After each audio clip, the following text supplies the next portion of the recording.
मकबरे की पूजा करना या उसका निर्माण करना वो मना है।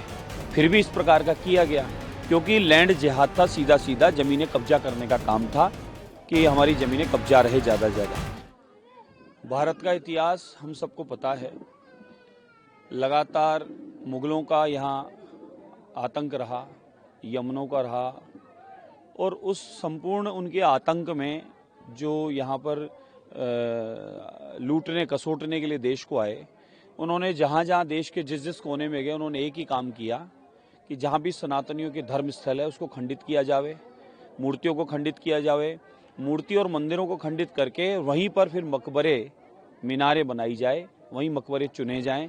हालांकि कुरान के माध्यम से ये चलें तो इनके यहाँ पर किसी भी मकबरे की पूजा करना या उसका निर्माण करना वो मना है।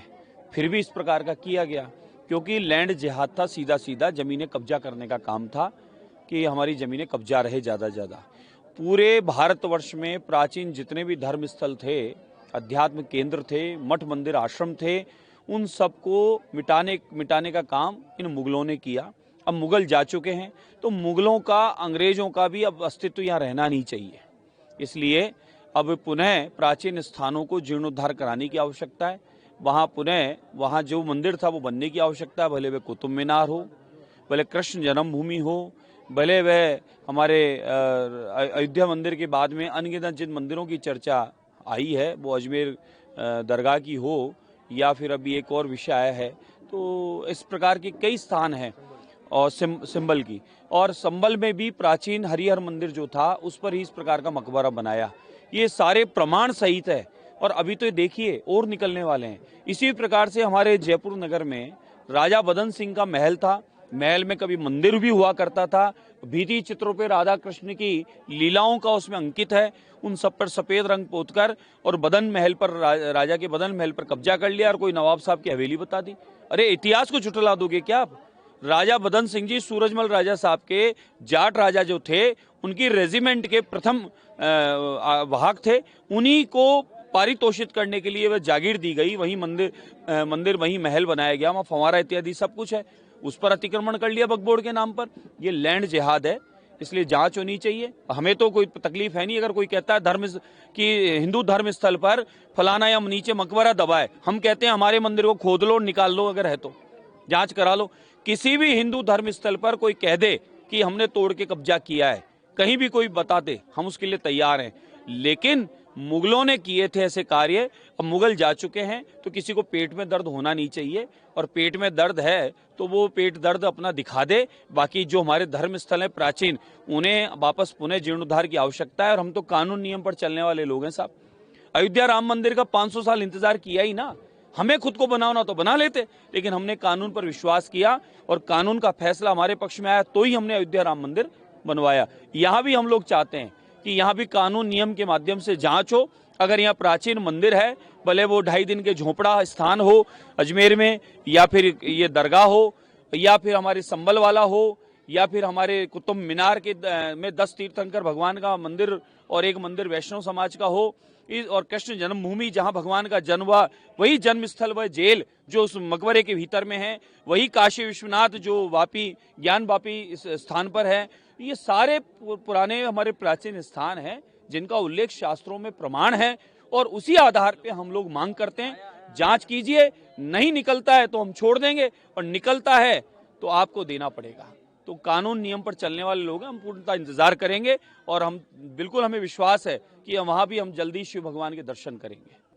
और मैं तो सभी सनातनियों को पूरे देश में आह्वान करता हूँ कि बांग्लादेश की स्थिति आपके सामने है, केरल की स्थिति आपके सामने है।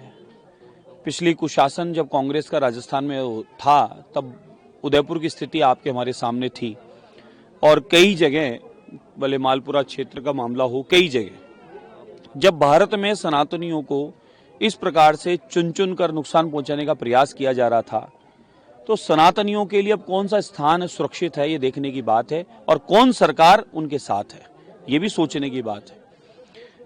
बांग्लादेश में जो दयनीय स्थिति है, बांग्लादेश में ये माने कि आतंकवादी स्वभाव के लोग, जिहादी किस्म के लोग, जिन्होंने जहां पर अल्पसंख्यक समाज के रूप में भारतीय रहते थे या सनातनी रहते थे, या पुरातन समय से, बाप दादाओं के समय से वहाँ अपना व्यापार करके, अपना नौकरी करके अपना काम चला रहे थे, उन लोगों को चुन चुन के मारना, काटना, बहन बेटियों की इज्जत लूटना, चौराहे पर उन्हें टांग देना, उनके व्यापार स्थलों को लूट कर उनका सामान ले जाना, आज क्या परिस्थितियां वहाँ बना दी है।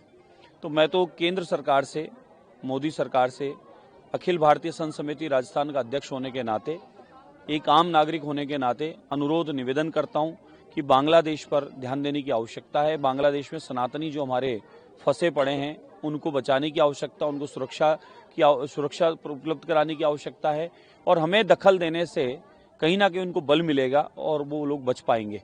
अन्यथा भारत में भी इस प्रकार के षड्यंत्रकारी कई जगह ऐसा माहौल बनाना चाह रहे हैं कि भारत में भी भारत के लोगों को कोई ना कोई नुकसान पहुंचाने का प्रयास कर रहे हैं। लेकिन अब सारे सनातनी संगठित रहें, जात पात ऊंच नीच सारे भेद भुलाकर सारे सनातनी संगठित रहें और सारे सनातनी ऐसी मजबूत सरकार, मजबूत व्यक्तित्व आदरणीय प्रधानमंत्री नरेंद्र मोदी जी के नेतृत्व में जिस प्रकार का विकास भी चल रहा है और सनातन भी चल रहा है और पूरी दुनिया में विश्व गुरु के रूप में पुनः भारत स्थापित भी हुआ है, उनके साथ खड़े रहें कंधे से कंधा मिलाकर, ताकि इस प्रकार के षड्यंत्रकारी हमारे यहाँ कोई भी ऐसी घटना करने की सोच भी नहीं सके, उससे पहले उनका इंतजाम हो जाए। तभी तो आतंकवाद समाप्त हुआ है यहाँ। इसलिए बांग्लादेश में जो सनातनियों के साथ हो रहा है वो ठीक नहीं है, उनके साथ हम हैं। अगर मुझे मौका मिले तो मेरी तो इच्छा है कि मुझे एक बार मौका दे दे तो मैं बांग्लादेश चला जाऊं और मेरे सनातनी भाई बहनों की, वहाँ सनातन संतों की, उनकी सेवा में जो भी बन सके हम लोग यहाँ से चले जाएं और हम लोग उनकी सेवा करें। हमारा मन तो ऐसा करता है, क्योंकि हमें बहुत पीड़ा है। वहाँ सनातनियों के साथ, माताओं बहनों के साथ जो दुराचार कर रहे हैं विधर्मी लोग, वो ठीक नहीं है। यहाँ ये सनातनी रहने वाले भारत के सनातनियों को वहाँ से ये शिक्षा लेने की आवश्यकता है कि वहाँ पर ये स्थितियां उत्पन्न कर दी, यहाँ पर ये विधर्मी स्थिति उत्पन्न कर दे, उसके लिए हम एक रहें, संगठित रहें और सनातन और तिरंगे के साथ खड़े रहें। बिल्कुल है, स्थितियां उत्पन्न ऐसी हुई थी, तभी इस पर विचार करना पड़ा और ये तो सबके लिए लाभकारी है, सबके लिए हितकारी है। हमारे यहाँ बहन बेटियों को बरगलाकर, गुमराह करके और उनको जिहादी लोग लव जिहाद में फंसा के उनका जीवन नर्क कर दिए, बर्बाद कर दिए। 13 बच्चियों का तो गवाही मैं हूँ, 13 बच्चियाँ अब तक। और ये आप सोचें कि ये सिर्फ इतने से दिनों में, इससे पहले अनगिनत ऐसी हजारों बच्चियों को लव जिहाद में फंसा के इन विधर्मियों ने उनका जीवन नरक बना दिया और धर्म परिवर्तन करा दिया। उन्हें जानबूझकर गौ माता का मांस खिलाने का काम किया, उन्होंने जानबूझकर उन बच्चियों को प्रेशर दिया, ऐसा कपड़ा पहनोगे, ऐसे नमाज पढ़ोगे, ऐसा करोगे, ये करोगे, वो करोगे। आप उनको ताड़नाएं देकर इस प्रकार का कृत्य किया है तो ये अपराध की श्रेणी में आता है। ऐसे अपराधियों का अपराध बंद होगा, 10 साल की जब सजा होगी तो उन्हें अपने चचिया ननिया सब याद आ जाएगी।